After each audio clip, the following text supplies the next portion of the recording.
There, JW is walking, but I'm walking too, so I figured I'd make a little video. Not the whole thing, so I can go back. It's cold out. He said he would do exercise with us, I guess. So I hope we get back in time for the exercise. What's on that tree branch? How interesting. Oh, look, poor tree. It's gone forever. Had really other belly in it.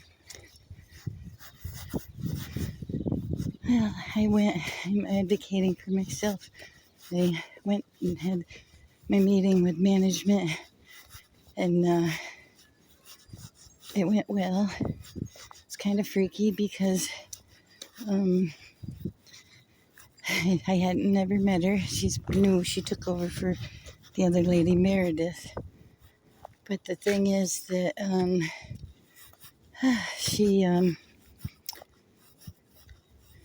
she's awesome.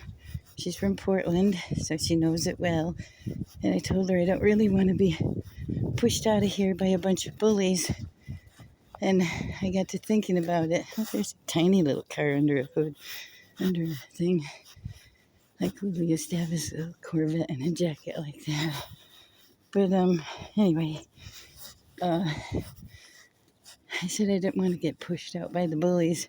And why should I have to go to the expense and the trouble and everything to move when they're the ones with the issues, not me? So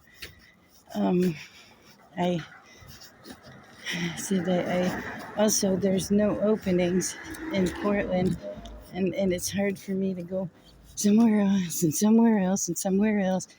I don't want to live in Westbrook. I hear there's just as many drug people in Westbrook as there are in Portland. So I'm not going there. And I said I'm going to stay here and keep my stand, and I will just not let them push me to quit smoking. And the only thing that gets me out is taking my walks. So that's all I'm doing. I quit smoking, I quit drinking coffee, trying to eat better. But I'm eating what's in my freezer anyways, just to get rid of it because I'm not wasting it. But yeah, I'm sticking up for myself. And I said, well, I kind of remember one by one they were each saying how they each wanted to move out of here when their lease was up. So I thought, well, how nice would that be? Excuse me. Cold out here. And that would be nice. All the mean ones moved out, and I don't go out for a cigarette anymore. So that would cure all that. Oh, look at how the leaves all go down when it's so cold.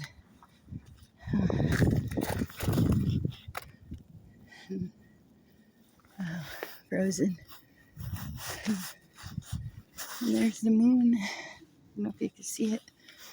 But anyway, so even if they keep trying to harass me, they're going to have to come to my door to harass me like they did last night. So then it'll be way more obvious and they could do something about it. So I just keep the times, excuse me, keep the times written down. And I know when and where, of course, outside my door and or outside the window. It was funny because when they saw management come, June, one of them, she comes down and watches me go into the conference room with management. So I come over and she just stops and stands there.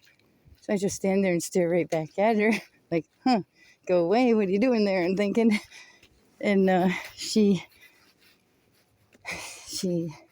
just, so she picks up her hand and waves at me. She's such a weirdo. And so I just looked at her and I shut the door, which has a glass window in it. So then she looks at me, she's like, huh. So I just stood there like she did until she went away, and the management lady, she says, what's going on? And I says, oh, one of them's just standing there staring at me. She's like, which one? And when she said that, she turned around and walked into the other room. Well, then and she kept peeking around the corner, while we were talking. But then after that, while we were talking, out front goes another one of them, back and forth, back and forth. I'm like, really? Are they not knowing how obvious they're being? It's kind of weird. But anyway, that was how my meeting went. Management understands what's going on. And I told her I smelled something really weird in the hall. And I don't know exactly what it was, but it smells like gas. and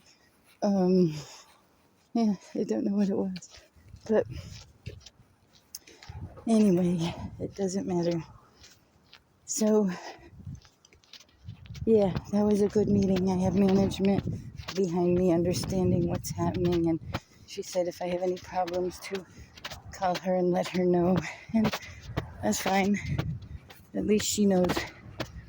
And that's that. So, in my mind, quitting smoking and talking to management takes care of that. They can't blame anything on me because I don't do anything wrong. So, that's it. And my daughter Sasha, she in New York, she sent me a picture. I forgot about the picture. I forget what year it was from, but maybe 5 or 6 years ago. But she took a picture where I and her, and then my granddaughter and her, we all competed. Oh, it's slippery. And we played a game with our minds. There was a ball on the table, and they hooked computers up to our brains or our heads, and trying to show our brains on the computer screen. And then we had to relax and tell the ball to go off the table on the opponent's side of the table. So I won against my daughter. She was a little bit of a struggle. And then when I played with my granddaughter, I was winning really fast. And all of a sudden it started to get real close to her. And she was like, oh, slippery. She was like pushing it back. So it was struggle back and forth. And that was hilarious. So anyways, yeah. There goes Marjorie with some strange guy. That's odd. Huh. But anyway, weird. So yeah, I remember from that picture how easy it was to push that ball around with my brain, thinking it around. And I thought, well, that's why we should be careful with our thoughts, because I don't want to think somebody falling down the stairs or anything. But yeah, it would feel terrible if something happened. Oh shoot, maybe down this side. Yeah, and then yeah, that was kind of good to see that today, because I threw away my tobacco, and that was sort of a reminder of that I can do this. As much as I'm thinking about having a cigarette, I don't have any more tobacco, so ta-da! It took care of that.